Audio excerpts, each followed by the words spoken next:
안녕하세요. 한양대학교에서 경영학 개론을 수강하는 학생 여러분, 5주차 3교시 마지막 강의를 시작을 하겠습니다.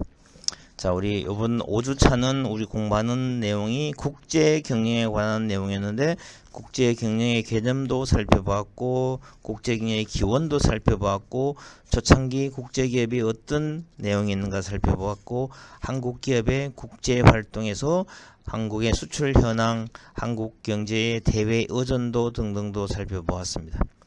그리고 우리 퍼뮤트의 국제 기업 유형 4가지도 살펴보았습니다. 본국 지향기업, 그 다음에 현지국 지향기업, 그 다음에 지역 지향기업, 마지막으로 세계 지향기업도 살펴봤고, 두 번째는 바틀렛의 국제기업 유형에서 글로벌 기업, 다국적 기업, 초국적 기업의 정의와 예도 살펴보았습니다. 코카콜라, 스타벅스의, 맥도날드 예를 살펴보았고, 그 다음에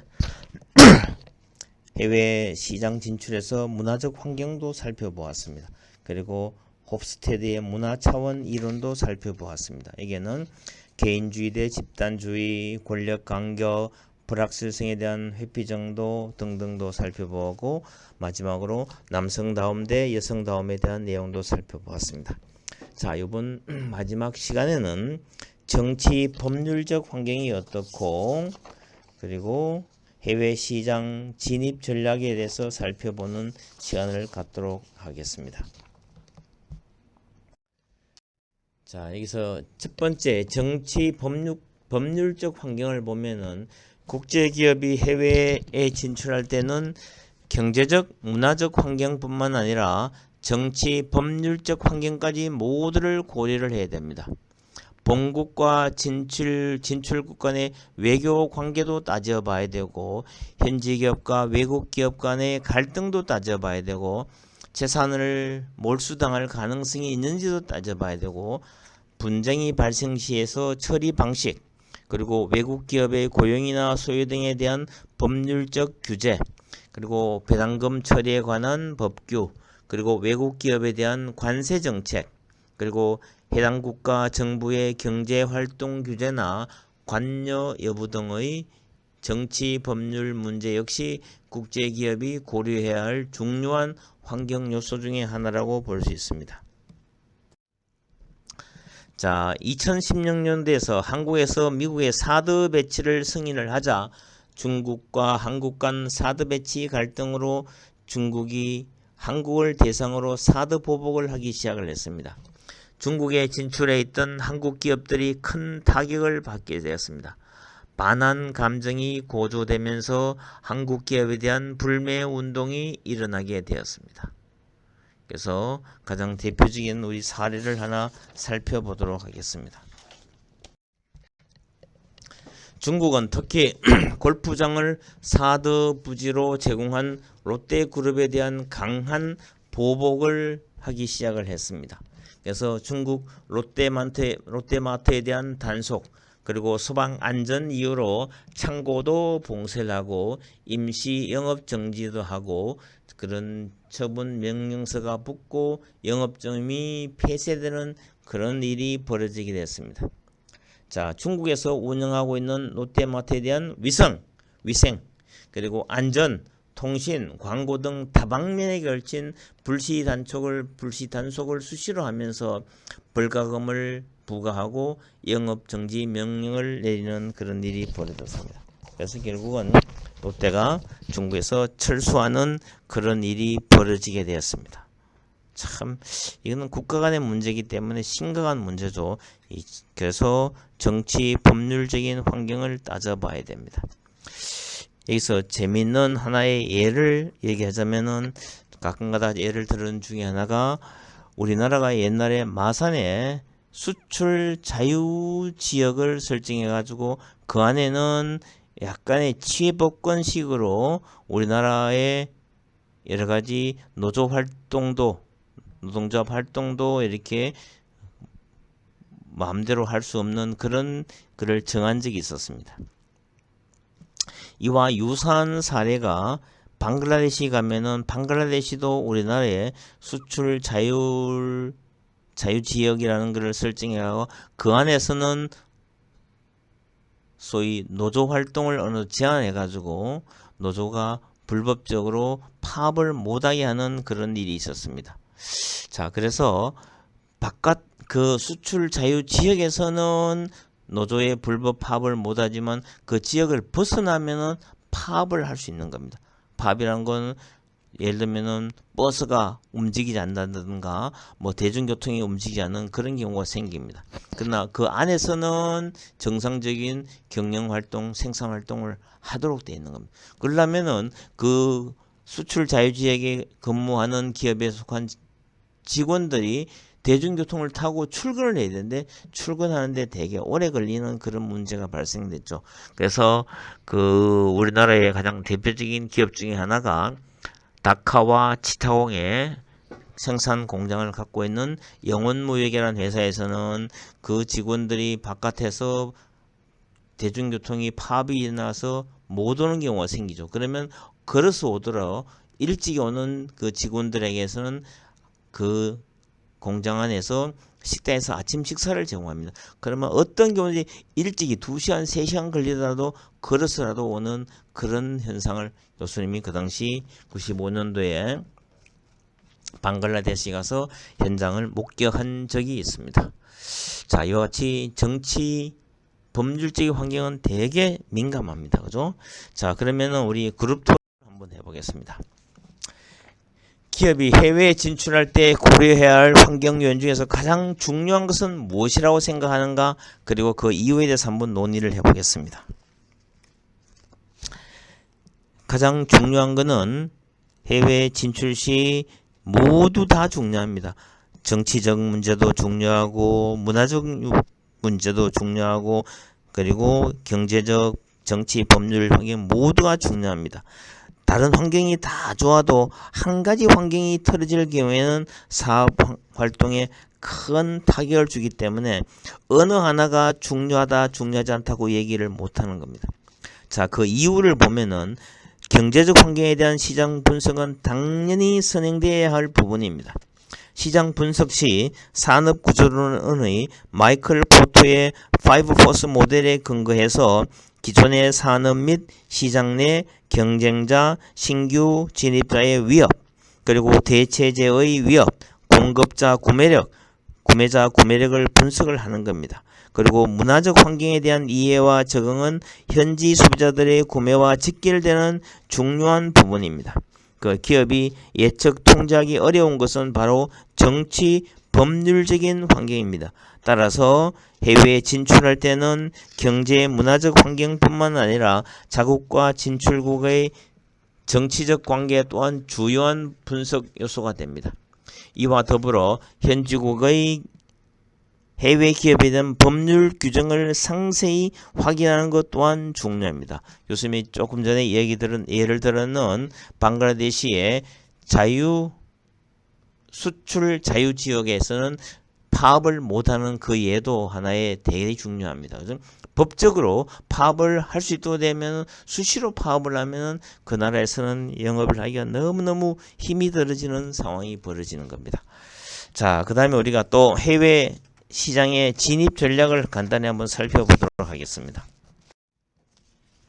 자, 점진적으로 진입할 건가 동시다발적으로 진입할 건가의 전략이 따라서 달라지는 겁니다. 점진적 진입은 우선순위가 높은 시장부터 야금야금 진입하는 겁니다. 현지 시장에서 경험을 축적한 이후에 다른 시장에 순차적으로 진입을 한다. 해외 시장의 경험이 부족하고 자원이 제한적인 경우에는 점진적 진입이 유리합니다. 자, 동시다발적인 진입은 해외 시장 정보와 경험이 축적된 기업이 선택하는 방식으로 한 번에 여러 곳을 덮칩니다.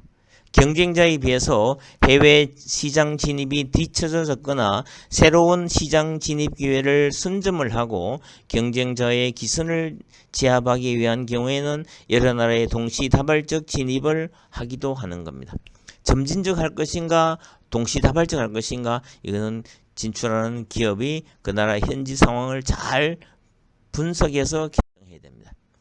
집중할 것인가 분산할 것인가. 집중 전략과 분산 전략을 보면 집중 전략은 투여 자원이 제한되어 있고 경험이 부족한 기업이 취하는 전략으로 해외 시장 간 상호 관련성이 높은 경우에는 기업이 보유하고 있던 자원을 한 지역에 집중시킴으로써 비용 절감 등의 경영 효율성을 증대할 수가 있습니다.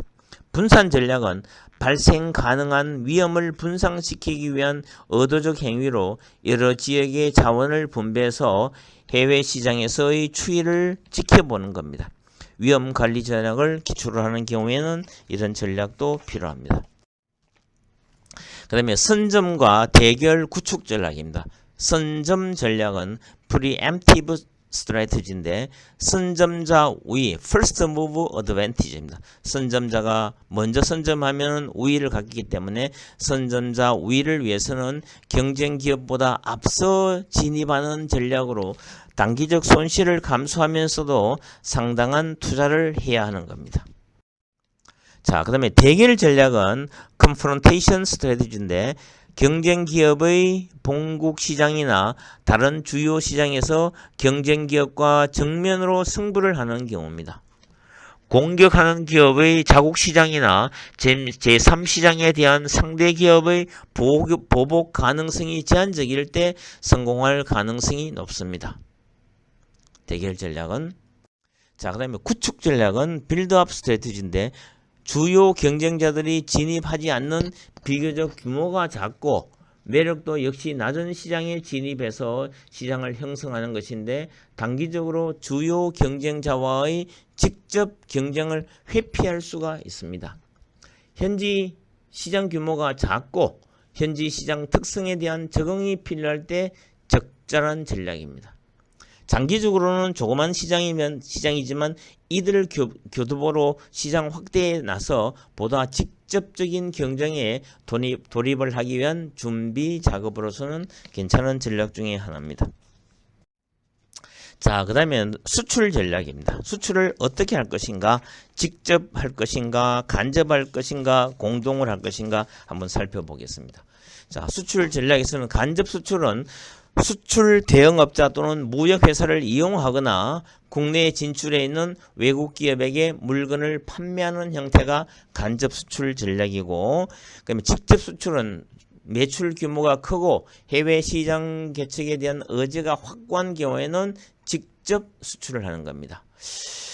자, 공동 수출은 뭐냐면 독자적 수출 전담 조직을 가지기에는 자원이 부족하거나 매출 규모가 작을 경우에는 해외 판촉, 수송, 유통에 있어서 다른 기업과 상호 협력 계약을 통해서 수출하는 형태가 공동 수출 전략이 되겠습니다. 자, 여기서 잠깐 한번 우리가 볼 수 있는 게 피기배킹이라는 게 있습니다. 자사의 판매 및 서비스를 타기업의 유통 조직을 통해서 판매하는 겁니다. 타기업 유통 조직을 이용해서 파는 것을 우리가 피기배킹이라는 표현을 씁니다. 혼자 팔 능력이 없으면 이익이 줄더라도 어쩔 수 없이 이 방법을 선택을 해야 하는 겁니다. 그 다음에는 계약에 의한 방식으로서는 계약 생산이 있습니다.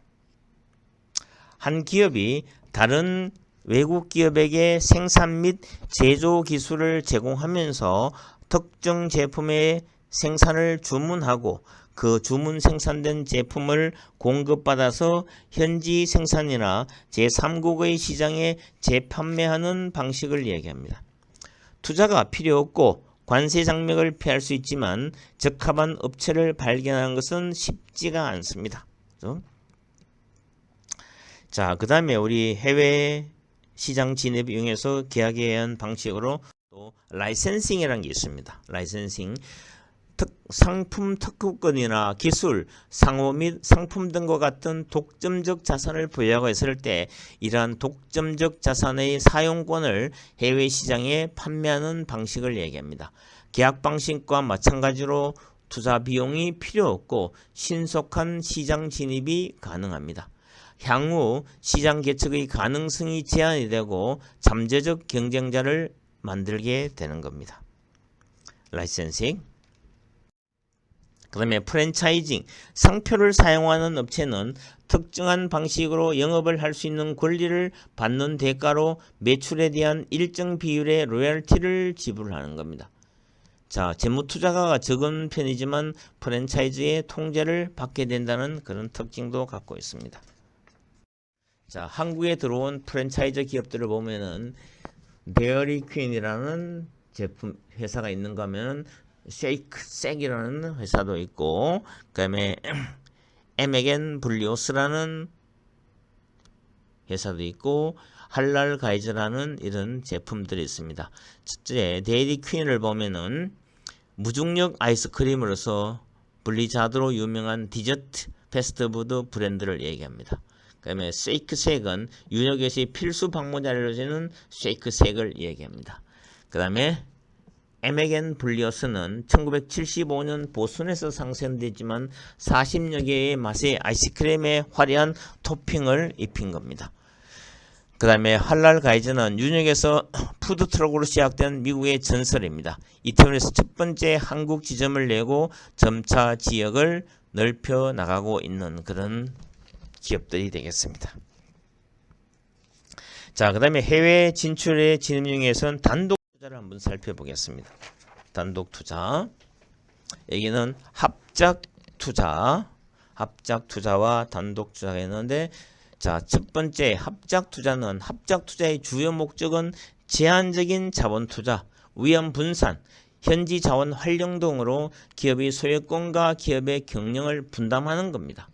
자본, 기술 등 상대 기업이 소유하고 있는 강점을 이용하고 위험을 분담한다는 점에서 상호 이익적 해외 투자 방식이 되는 겁니다.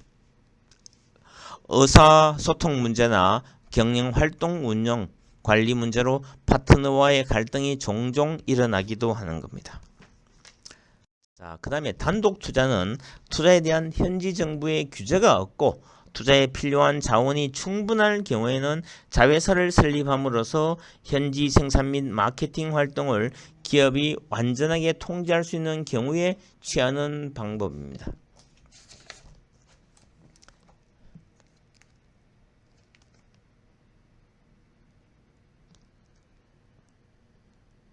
자, 해외 자회사의 경영 활동으로 생긴 모든 이익은 본국의 모기업에 귀속이 됩니다. 본국의 모기업에 귀속이 된다는 그런 특징을 갖고 있습니다.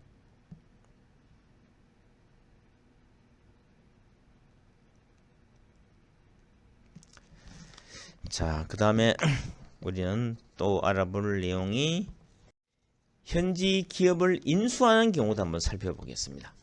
자, 신속한 시장 기업이 가능하지만 인수한 기업과의 조정 문제, 경영활동 통합 등의 문제가 발생하십니다. 현지 진출을 하는데 뭐 단독 투자 복잡하기 때문에 현지 기업 인수해버리면 빨리 진출할 수 있지만 경영활동 통합에 문제가 발생합니다. 신규로 회사를 설립할 때는 운영은 효율적일 수 있으나 사업 기반을 구축하기 때문에 시간 소요와 투자 비용이 되게 많이 들어갑니다. 그래서 우리가 M&A를 하는 이유는 뭐냐면은 그 기업의 기술도 있고 어느 정도 인정이 되기 때문에 검증이 되기 때문에 돈을 좀 더 주더라도 M&A 하는 이유가 뭐냐면 시간을 세이빙할 수 있는 그런 방법이 있기도 하는 겁니다. 자, 이 M&A는 저 뒷부분에 가서 얘기하지만 그것도 하나의 유사한 사례라고 볼 수가 있겠습니다. 자, 이상으로 우리 5장 국제 경영에 관한 쭉 전반적인 내용을 한번 살펴보았습니다. 그죠? 다시 한번 정리하면은 국제 경영의 개념이 뭔가, 국제 경영의 기원이 뭔가도 알아봤고, 초창기 국제기업에 어떤 것이 있는지, 그리고 한국 기업의 국제 활동도 살펴봤고, 한국의 수출 현황과 한국 경제의 대외 이전도도 살펴봤고, 퍼뮤트의 국제 기업 유형 4가지도 살펴보았습니다. 그리고 바틀러스의 국제기업 유형 3가지도 살펴보았습니다. 그래서 각 그 사례도 살펴보았습니다. 그죠? 그리고 우리 홉스테드의 문화 차원 이론도 한번 살펴보았고, 자, 그 다음에는 우리가 정치 법률적인 환경을 살펴보면서 해외 시장 진입 전략도 살펴보았습니다. 여기는 여러 가지가 있었죠. 첫 번째 나오는 것이 점진적 진입을 할 것인가, 동시자발로 할 것인가, 집중과 분산을 할 것인가, 그리고 선점, 대결, 구축 전략을 펼 것인가, 그리고 그 다음으로는 우리가 수출을 하는데도 직접 수출, 간접 수출, 공동 수출도 살펴봤고, 우리에서 잠깐 봤는 피기배킹이라는 것은 자사의 제품 및 서비스를 타 기업의 유통조직을 통해서 판매하는 것을 얘기했습니다. 그 다음에 해외 시장 진입 유형으로서는 계약 방식에 의해서 하는 방법도 있고, 계약 방식 가운데서는 예를 들어서는 라이센싱이라는 게 있었고, 프랜차이징이라는 것도 있었습니다. 그 다음에 단독 합작 투자, 단독 투자 등등을 살펴보았습니다. 자, 이상의 내용을 여러분들 잘 기억을 했으면 좋겠고, 자, 우리 마지막으로 우리 문제를 한번 풀어볼까요? 풀어보면은 우리 5장에 나오는 내용을 쭉 정리가 될 수 있을 것 같습니다.